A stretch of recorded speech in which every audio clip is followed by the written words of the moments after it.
আসসালামু আলাইকুম ওরহমতুল্লাহি অবরাকাতুহু। আশা করি আল্লাহ তাআলার রহমতে সবাই ভালো আছেন। প্রিয় বন্ধুরা, আজকে আমরা একটি প্রশ্নের উত্তর জানব ইনশাআল্লাহ।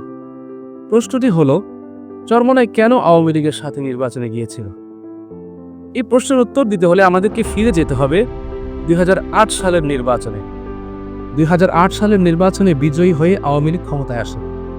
ক্ষমতায় এসেই আওয়ামী লীগ সংসদে তত্ত্বাবধায়ক সরকার ব্যবস্থা ভেঙে দিয়ে দলীয় সরকারের অধীনে নির্বাচনের আইন পাশ করে এবং সেই নির্বাচনে তত্ত্বাবধায়ক সরকার ব্যবস্থা ভেঙে দেওয়ার প্রতিবাদে ইসলামী আন্দোলন, বিএনপি সহ অধিকাংশ দল ২০১৪ সালের নির্বাচনকে বয়কট করে। ওই ২০১৪ সালের নির্বাচনে বিনা প্রতিদ্বন্দ্বিতায় আওয়ামী লীগ আবারও ক্ষমতায় ফিরে আসে। এরপর ২০১৮ সালের নির্বাচন।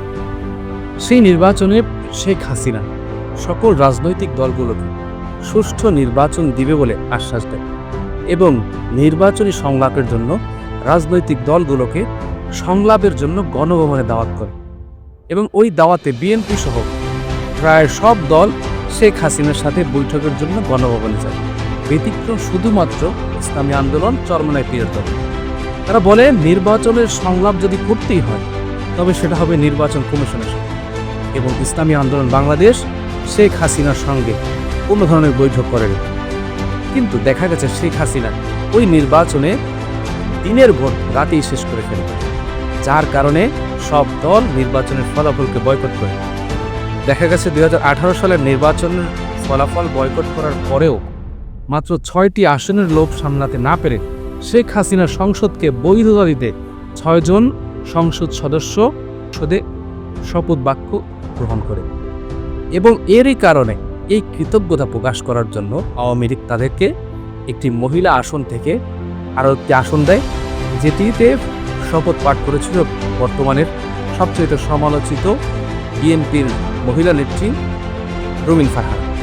কিন্তু এরপরেও বিএনপি নির্লজ্জের মতো বলে, চরমোনাই ইসলামী আন্দোলন শেখ হাসিনার সাথে নির্বাচনে গিয়েছিল শেখ হাসিনার নির্বাচনকে বৈধতা দেওয়ার জন্য। এবার আসা যাক ২০২৪ সালের নির্বাচন। হাদিসে আছে, মুমিন এক গর্তে দ্বিতীয়বার পতিত হয় না। শেখ হাসিনা ২০২৪ সালের আগেও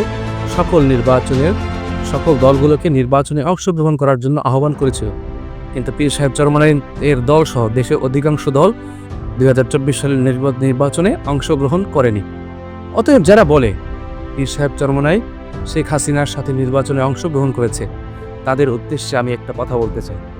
তোমার মতো গণ্ড মূর্খ দুনিয়াতে দ্বিতীয়টি আর নেই। তুমি নিজের দলের কারণে এতটাই অন্ধ হয়ে গিয়েছ যে তুমি নিজের সত্যকে দেখার পরেও সত্য মেনে নিতে পারছো না।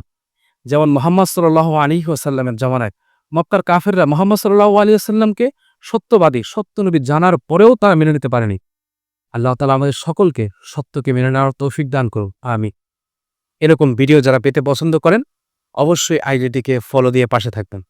ইনশাল্লাহ আগামী এপিসোডগুলোতে আমরা আরও কিছু প্রশ্নের উত্তর দেওয়ার চেষ্টা করব।